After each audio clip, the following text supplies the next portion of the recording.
Frank, if we could start with a health update. How was the cold? Has that moved through the team yet? I've not gotten any update on it. I believe everybody's past it. It's not on any, and it's not a concern about anybody missing any time or needing to watch anyone. Hey, what if you could almost isolate one thing? What about this team has allowed you to have all this success on the road with the 10 straight wins in different environments? Well, I just think we're a good team. You know, when we commit to trusting the pass offensively, to running the floor, to defending at a high level, you know, we have talent around, you know, in regard to our superstars, but we have role players that are starring in their roles, and you know, I don't know if that's why we're winning on the road. It's just why we're winning, you know, and we've got a confident group. They're very motivated to do something special this year, and you know, we're off to a good start, but that's all it is right now, is a good start. Hey, what have you noticed from Portland the last week or two as they've been playing better basketball, at least from appearances? Well, the first thing I noticed is, you know, they have a couple bad losses, but their schedule's been brutal. You know, they've got 13 losses, and I think 10 of them are against teams with winning records. You know, they had a lot of turnover with their roster around their two main guys, and you know, when you have that and you get hit with a hard early schedule, you could see, like, I can see why they struggle a little bit early. But teams like that have great continuity, a great system, a great coaching staff, you know, they're going to find some footing and get it rolling at some point.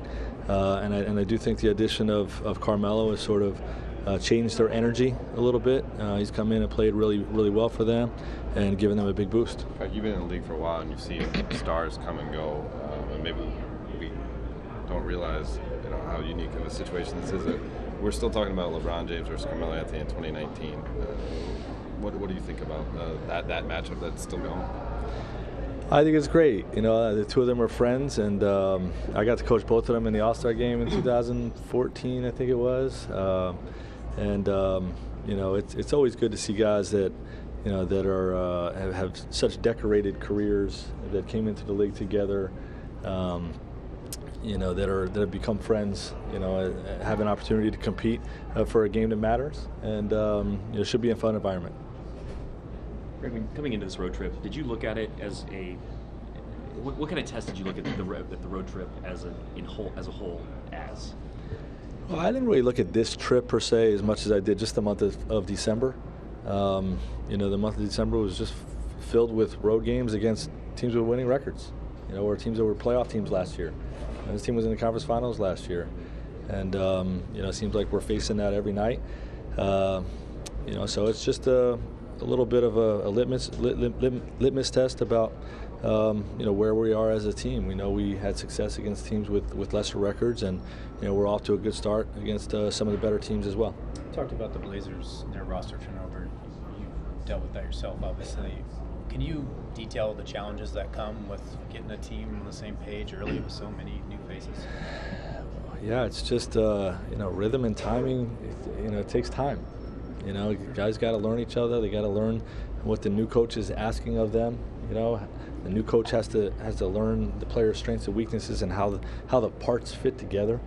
And you know, it is just something that takes time. You know, you play against certain teams. We played Denver the other night. They had their whole starting five back, most of their bench back, coaching staff back, system back, and you know you have to play against their cohesiveness. With the continuity bump that they get, and you know, it's a big challenge. Something that Portland, the Trailblazers, have gone through a little bit early, but you know, I believe they're going to, you know, they've already started to right the ship a little bit.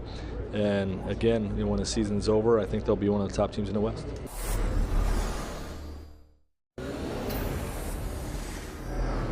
All right, guys, we got to talk defense first. I mean, there's no other way to do it. Back-to-back games on the road in elevation. The Lakers allowed 96 points each night. One night in Denver, one night in Utah. What are you seeing right now, Robert Horry? You know, I'm seeing a team that's committed to playing defense, from blocking shots to getting in the lane. I know we're going to talk about the shot blocking ability that they have, but if you really look at, they're playing the passing lanes very good. They're getting their hands on the ball. They're getting steals. They're getting deflections. And that's one of the things that people never talk about. And AC Fresh is one of the best guys at doing that. Rondo gets involved because we all know LeBron, but you know, I'm going to leave the shot blocking to you, James. No, I agree with you, Rob. I mean, they had, you know, 12 block shots, last night. And you could tell when Utah was driving into the lane. They had shots, but they weren't quite sure if the shot blocker was there. I thought that was just an amazing stat. 13 steals. Rob talked about that. That means that the hands were busy, deflections. They don't have a stat for that, but there was a lot of deflections. So the mindset of this team coming in after playing in Denver, a tough team, a good defensive team, going into another high altitude situation in Utah, another good defensive team. It was an impressive start. 21 points in the second quarter, only 21 points in the fourth quarter. The defense held up and won the game for them. Yeah, I'll tell you what, Anthony Davis, he had the IV the first night in Denver, came back strong the very next night. He's outplayed Rudy Gobert twice now. I mean, is there any doubt that he is the front runner for the Defensive Player of the Year award? He is, no doubt. He's number one. I think the Greek Freak is number two. But the way he is playing, he's moving his feet on the perimeter. You can see the other night in Denver, he had to guard Murray. He was moving his feet. And against Utah, he went to contest the shot, and then he hustled back in to block it from behind. And it's little things like that that show you that you are putting the effort and the energy into playing defense, because there's a lot of guys that do the fake defense. They stay in front. Next thing you know, the guy drives to the hole and legs and says, oh, I played good defense. No, you didn't. AD is committed to it. He's following through it. He's a heat-seeking missile when it comes to playing defense. There's no question. I've never seen a big that size with that much length that could move laterally. He can switch out on anybody. He can switch out on a guard because he knows how to use his size, and he doesn't over-defend. He just kind of lets you do your thing, and he tracks you. Just like Rob said, he tracks you like a GPS, and he's a master at blocking shots. He's the reason why the Lakers are doing as well as they are. All right, we've got to have a little fun right now. Robert Horry, you made 795 threes in your career. Dwight Howard has made 7, including the one from the corner last night. He enjoyed it. He was excited. The bench was excited. What do you think about Dwight, his play, and hitting a 3? Man, his energy and his effort and his love for the game. I think he lost the love in the past 3 to 4 years, but he's regained it. And once you get that love back, you get the energy back. And the bench is behind him. The coaches are behind him. When you know you got that love from your brotherhood, it gives you like, he's blocking shots, he's rebounding. And he had the shot from the corner. He looked a little hesitant. He gave a little jab to get the guy off him, and he shot the shot like he knew what he was doing. I've seen him after the game at home. He'll come back out after the game and take a lot of shots, he and Q. And that lets you know he's putting in the time, he's putting in the effort to make shots. But, hopefully that 7 can go to 700 like I have. James, you made 117 in your career, so you could weigh in a little bit on this. I made that many? Yeah, I looked it up. Congrats. I thought I was in single digits. No, sir. Yeah, I mean, we don't want to see him taking that shot, but if the shot clock is running down and he feels comfortable, hey, take one, one every 20 games. There's nothing wrong with that. All right. Yeah, if when in Rome, right? I mean, why not? Lakers are going good. It would be fun to say, all right, road trip's over. Lakers can come home and have some fun. Still got to play in Portland. For decades now, it's been a tough place for the Lakers to play, even on the Shaq and Kobe teams.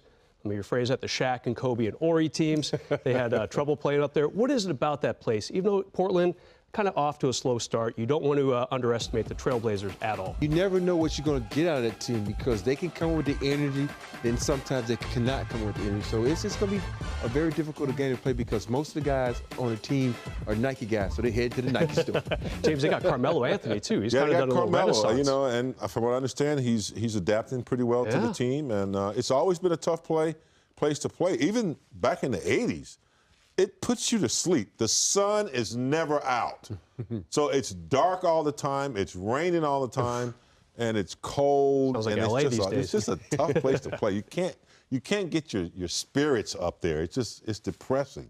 It's never any sun, and they've always had really good teams. So that makes it tough. That's an issue too.